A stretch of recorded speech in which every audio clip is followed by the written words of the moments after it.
Joining us this morning is Tracy Walder. She's a former CIA officer and an FBI special agent.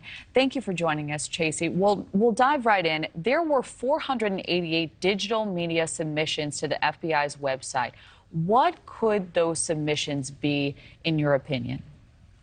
Well, thank you so much for having me. So those submissions may be things that people saw on their things like Ring cameras, things that they caught on cell phone videos or tertiary pictures that they were taking at, the fraternity party that we know that Xana and Ethan were at, or near the food truck that we know the other two were at. And so those are really the kinds of things that police are looking at, things that might not be obvious to sort of the naked eye, but when studied a little bit farther, perhaps you could start to put pieces of this puzzle together. So police keep calling this a targeted attack. What evidence could they have to back that claim? So I at first was not certain that this was a targeted attack. However, I am becoming more and more confident in saying that I do believe that this was a targeted attack. One of the reasons I do think that is actually in looking at the floor plans of this home. So it was a 3-story home with 2 bedrooms really on each floor. The killer most likely entered from really what is believed to be the first floor. It goes ground floor, first floor, and then second floor. And that ground floor is kind of underground, if you will.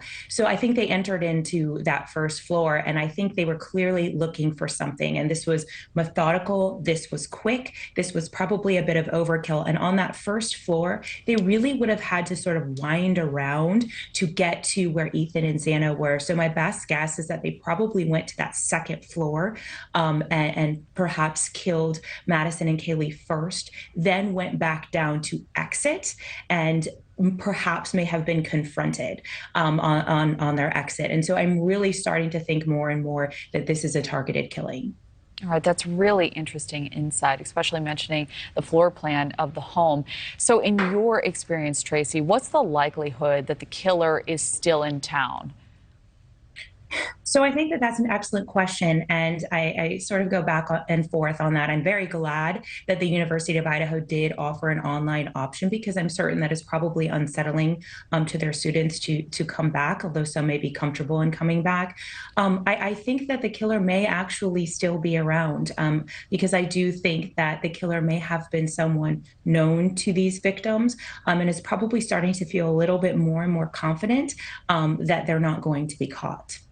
So I think the million-dollar question in all of this, Tracy, is, are the people in Moscow safe?